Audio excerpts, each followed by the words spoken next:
இன்னைக்கு இந்த முருங்கைக்கீரையை வச்சு எப்படி வடை செய்யலாம் அப்படின்னு சொல்லி உங்களுக்கு நான் காட்ட போறேன். என்னென்ன பொருள் வேணும்னு சொல்லி இப்ப நான் பழையான பொருட்கள்: கடலைப்பருப்பு 250 கிராம் எடுத்தேன், வெங்காயம் 100 கிராம், பச்சை மிளகா 3 பச்சை மிளகாய் எடுத்தேன், இஞ்சி ஒரு துண்டு சின்னதா பொடுசா கட் பண்ணிக்கணும்.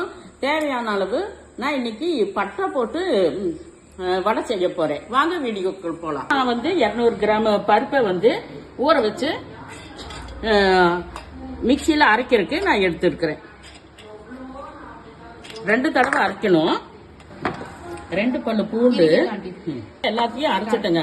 இந்த மாதிரி வரும். நல்லா பெனஞ்சுக்கணும். எல்லாமே ஒண்ணு போல கடைஞ்சு, உப்பு கொஞ்சம் ஒரு கால் ஸ்பூனுக்கு கொஞ்சம் அதிகமா நான் போட்டேன். இதை இன்னைக்கு எண்ணெயில போட்டு நம்ம பொரிச்சிடலாம்.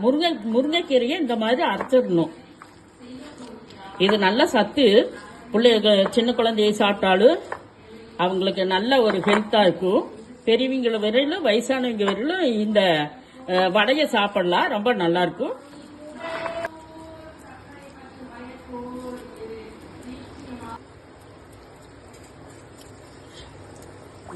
முருங்கைக்கீரை வடை இதுக்கு பேரு.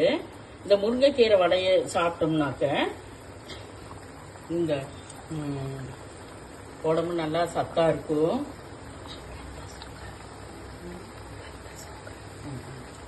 உடம்புல சத்தா இருக்கும். ரத்த சோகை நல்லா இருக்கும். ரத்த சோகை நல்லாயிரும். அதனால வாரத்துல ஒரு தடவை இந்த கலவையை களைஞ்சு இந்த முருங்கைக்கீரையை போட்டு நீங்க சாப்பிட்டீங்கன்னா இதோட நல்லா இருக்கும். முருங்கைக்கீரையை நம்ம அப்படியே பொரியல் பண்ணி சாப்பிடாத எப்பவும் சாப்பிடுறதுதான். அதனால இப்படி ஒரு தடவை நீங்க செஞ்சு பாருங்க. முருங்கைக்கீரை வடையா? இது முருங்கைக்கீரை வடை. இத சாப்பிட்டு பாருங்க, எப்படி இருக்குது நீங்க சொல்லுங்க. முருங்கைக்கீரை வடையா? சாப்பிட்டு பாப்போம். கடிச்சு சாப்பிடுங்க.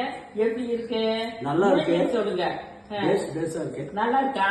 Very good. ரொம்ப நல்லா இருக்கு. நீங்க ஒரு முறை செஞ்சு பாருங்க.